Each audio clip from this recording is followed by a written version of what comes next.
Si vous passez un jour tout au bout de la Bretagne et que vous séjournez dans les alentours de Brest, essayez de regarder par votre fenêtre.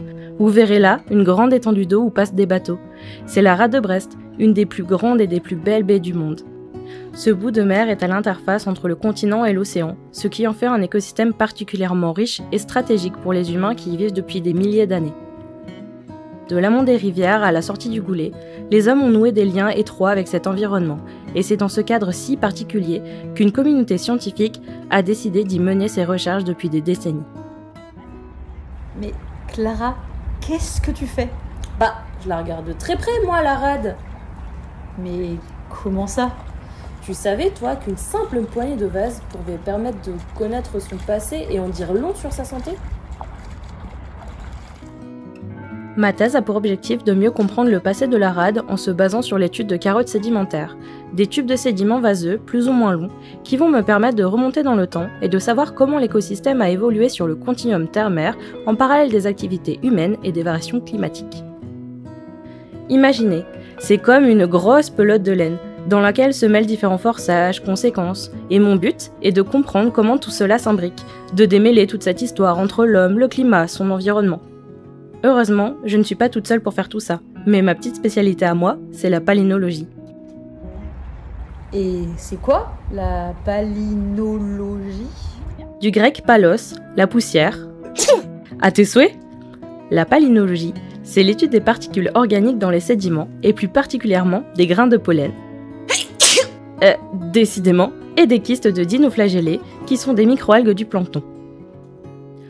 Pour pouvoir les étudier, il faut d'abord dater et échantillonner nos carottes. On fait sécher nos sédiments, puis on réalise différentes filtrations et attaques acides pour nettoyer et concentrer au maximum nos microfossiles. Une fois ce protocole réalisé, j'analyse mes échantillons sous microscope. Je reconnais et compte les différents microfossiles que je croise. Un peu comme dans Pokémon? Oui, c'est ça. Pour ensuite en faire des pourcentages, calculer leur concentration et les étudier statistiquement. Ok. Mais du coup, dis-moi, comment elle va la rade? Disons qu'en ce moment, ça pourrait être mieux quand même. L'influence de l'homme sur les bassins versants de la rade de Brest a des conséquences visibles jusque dans les sédiments marins. Et ce n'est pas quelque chose qui date d'hier. En effet, les premières évidences de cet impact humain remontent aux prémices de l'âge du bronze, il y a environ 4200 ans. Cette période se caractérise par une appropriation croissante du territoire par les humains qui y vivent. Cela se retrouve dans les sédiments marins, par le début d'une diminution des pollens d'arbres au profit de pollens plutôt associés à des milieux plus ouverts et aux pratiques agricoles. Cette déforestation massive des bassins versants de la rade, et plus généralement du territoire breton, va ensuite se poursuivre jusqu'au Moyen-Âge où on arrive à peu près au paysage que l'on connaît aujourd'hui. Si on se focalise maintenant sur les derniers 150 ans, que j'étudie plus précisément pendant ma thèse, on enregistre plusieurs seuils de rupture dans les données récoltées sur mes carottes.